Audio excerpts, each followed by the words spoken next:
नमस्कार दोस्तों, स्वागत है आपका इस YouTube चैनल एजुकेशनल अड्डा बाय भवेश कुमार पे। दोस्तों, मैं रविंद्र कुमार आपका इस चैनल पे स्वागत करता हूं।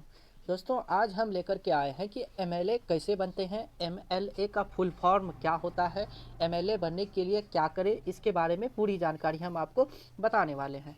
दोस्तों, आज का जो ये समय है, आज हर कोई चाहता है कि राजनीति में अपना करियर बनाया जाए। आज अनपढ़ से लेकर ग्रेजुएशन तक सभी वर्गों के लोगों में राजनीति और राजनीति में जाने का जुनून पूरी तरह से भरा हुआ है। लोगों को राजनीति में जाने का महत्व अलग अलग है। सभी लोग किसी न किसी वजह से राजनीति में प्रवेश करना चाहते हैं। खैर, जो भी वजह हो दोस्तों, आप जो है कि आज हम एक अच्छा टॉपिक MLA कैसे बने, इसके ऊपर आज हम बात करेंगे। दोस्तों, ये MLA क्या होता है, इन सारी टॉपिक पर हम आज चर्चा करेंगे। आज हमारा विषय है। दोस्तों, जैसा कि हम आपको और एक चीज़ बता दें कि ये MLA जो है दोस्तों, काफ़ी लोग हमसे ये भी कह रहे थे कि MLA बनने के लिए सर क्या उम्र होती है, क्या इसकी एज क्राइटेरिया होती है, ये जानकारी भी आप हमें अवश्य देते। तो दोस्तों, ये भी हम आपको ज़रूर बताएंगे। तो आइए दोस्तों, इधर उधर की बात ना करते हुए डायरेक्ट हम आते हैं टॉपिक पे कि MLA जो है ये MLA क्या है और जो है MLA हम कैसे बन सकते हैं, इस बात पर आज हम क्या करेंगे, चर्चा करेंगे। सबसे पहले जो सबसे ज़रूरी बात होती है दोस्तों कि MLA क्या चीज़ हमने कहा दोस्तों आपको, MLA, ये देखिए यहाँ जो लिखा है MLA का फुल फॉर्म क्या होता है, तो मेंबर ऑफ लेजिस्लेटिव असेंबली यानी MLA का फुल फॉर्म होता है member of legislative assembly. MLA बनने के लिए आवश्यक योग्यता आते हैं। अब इसके लिए क्या एलिजिबिलिटी, क्या क्राइटेरिया होती है कि आप MLA बनेंगे, इसके लिए क्या क्राइटेरिया है, इस बात पर हम अभी चर्चा करेंगे। MLA बनने के लिए आवश्यक योग्यता, क्या योग्यता होनी चाहिए, इसके बारे में हम आपको अब बताने जा रहे हैं। दोस्तों, जो है आइए इस पर हम बात करते हैं। सबसे पहले तो उम्मीदवार जो MLA बनना चाहता है, क्या चीज़ हमने कहा दोस्तों, सबसे पहले वे उम्मीदवार जो MLA बनना चाहता है तो उम्मीदवार का भारतीय नागरिक होना बहुत ही ज़रूरी है। इंडियन सिटीजनशिप उनके पास होना चाहिए, ये सबसे ज़्यादा ज़रूरी है। उम्मीदवार की जो आयु है वो कितनी होनी चाहिए, ये बात बहुत सारे लोगों ने हमसे बोली भी थी कि सर आप इससे वीडियो बनाएं और एज क्राइटेरिया के बारे में ज़रूर बताएं। तो दोस्तों, उम्मीदवार की जो आयु है वो मिनिमम 25 साल, कितने दोस्तों, मिनिमम 25 ईयर्स होना बहुत ही ज़रूरी होता है इसमें। ये MLA की सीट के लिए आपको फर्स्ट क्या चाहिए, उम्मीदवार का इंडियन सिटीजनशिप। दूसरे में दोस्तों, उम्मीदवार की आयु न्यूनतम, यानी कहने का अर्थ है कि कम से कम मिनिमम 25 ईयर्स होना आवश्यक है। अब ऐसे अधिनियम एक पारित किए गए हैं कि लॉन्गेप्रित अधिनियम, यानी 1951 के अनुसार 1951 के अनुसार उम्मीदवार उस राज्य में किसी भी निर्वाचन क्षेत्र का मतदाता होना जरूरी है जहां का वो प्रतिनिधित्व कर रहा है। दोस्तों, MLA का अर्थ होता है विधायक।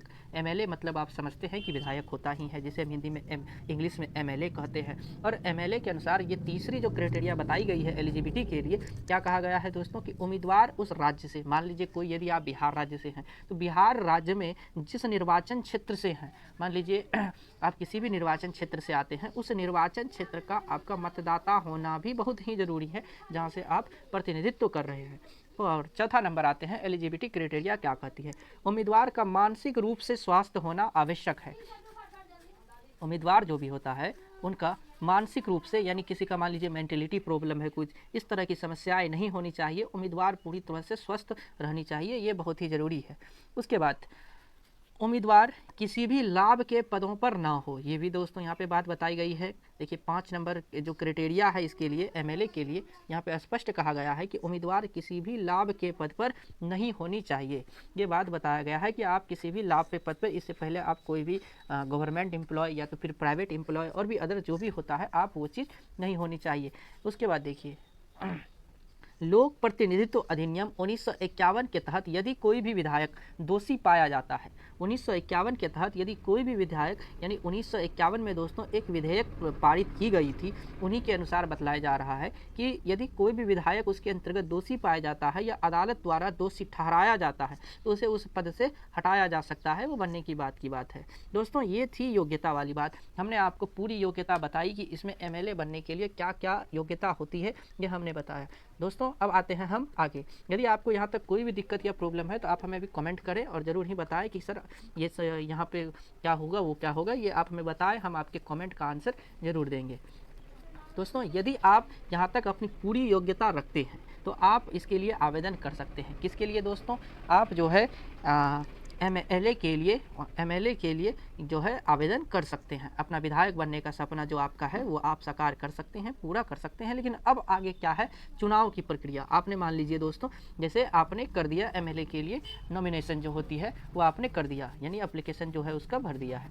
अब चुनाव की प्रक्रिया की बात आती है तो एमएलए बनने के लिए आपको उसके चुनाव प्रक्रिया को समझना भी बहुत ज़रूरी है, क्योंकि एमएलए बनने के लिए ये बहुत ही आवश्यक है, ज़रूरी है। आते हैं दोस्तों चुनाव के बारे में। चुनाव क्या कहता है?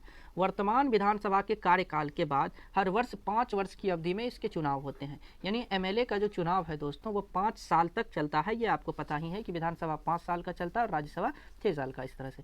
तो विधानसभा 5 वर्षों के लिए जो है चलती है, फिर प्रत्येक 5 वर्ष बाद फिर से चुनाव होते हैं। सभी राज्यों की जनसंख्या के आधार पर अलग अलग निर्वाचन क्षेत्र में विभाजित किया गया है।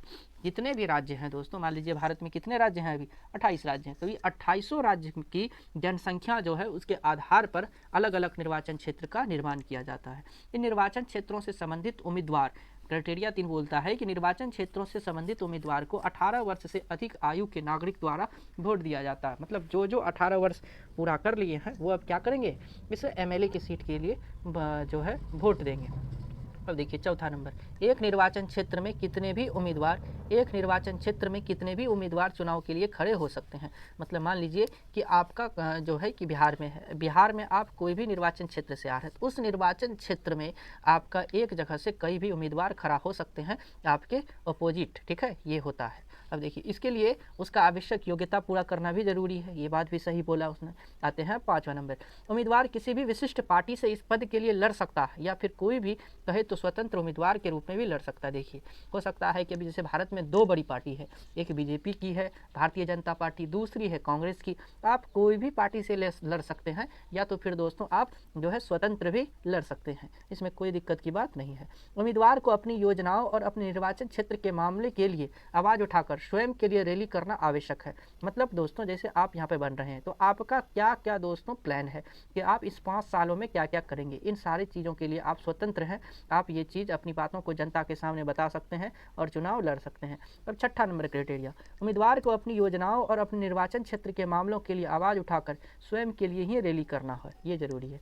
7वां नंबर, एमएलए या विधायक पूर्ण रूप से मतदाता द्वारा ही चुने जाते हैं। जो मतदाता सार्वभौमिक वयस्क मताधिकार के अनुसार मतदान देते हैं। अब देखिए 8वां नंबर क्राइटेरिया कहता है कि मतदान एक गुप्त मतपत्र द्वारा ये सुनिश्चित करने के लिए किया जाता है कि कोई भी नागरिक मतदान करता है तो उसी को पता हो कि उसने किसे वोट दिया। ये बात है, जब आपने अगर वोट दिया हो तो आपको पता है कि मतदान गुप्त रूप से लिया जाता है और जिसने वोट दिया उसी को पता होता है कि उसने किसे वोट दिया है। अब देखिए राज्य के राज्यपाल के पास एंग्लो भारतीय समुदाय को नामांकित करने के लिए कार्यकारी शक्ति होती है। किसके पास?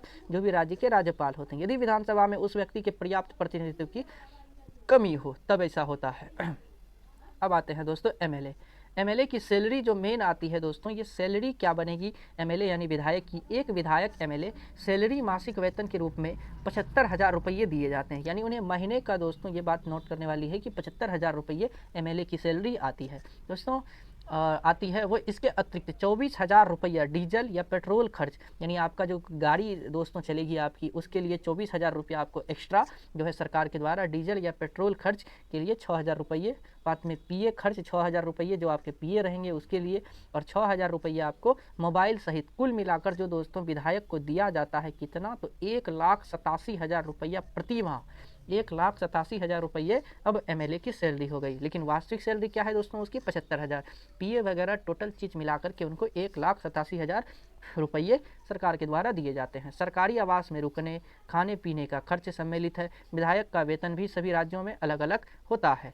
ये जो वेतन हमने बताया दोस्तों ये बिहार राज्य का है। ये कहाँ का दोस्तों? जो बिहार राज्य से हमने ये इन्फॉर्मेशन निकाली है, तो ये बिहार में जो विधायक को दिया जाता है उसके बारे में बताया हमने। 1,87,000 याद रखेंगे।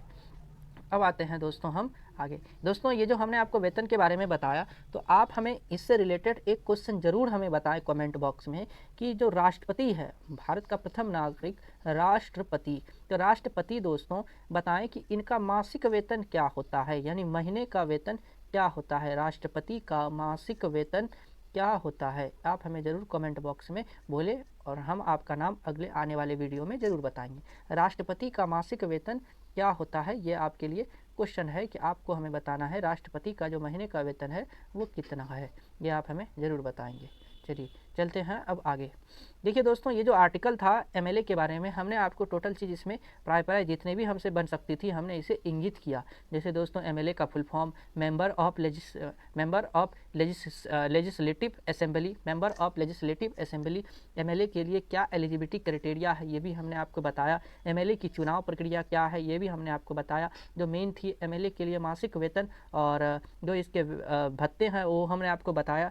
दोस्तों, हम जो है हमें उम्मीद है कि हम जो आपको ये जानकारी बताई है वो आपको बहुत ही अच्छी लगी होगी। अगर आपको ये जानकारी अच्छी लगी तो आप अपने मित्रों के साथ इसे ज़रूर शेयर करें। जितने भी आपके दोस्त हैं उसे ज़रूर ये बता दें, क्योंकि एमएलए समूह के लिए जानना ज़रूरी होती है। और इससे संबंधित किसी भी प्रकार का आपको यदि सवाल पूछना हो तो आप हमें डायरेक्ट कमेंट करके बता सकते हैं। हम उनका आंसर देने का ज़रूर कोशिश करेंगे। ये हमारे लिए भी बहुत ज़रूरी है। दोस्तों, ये वीडियो आपको कैसा लगा आप हमें ज़रूर कमेंट करके बताएं।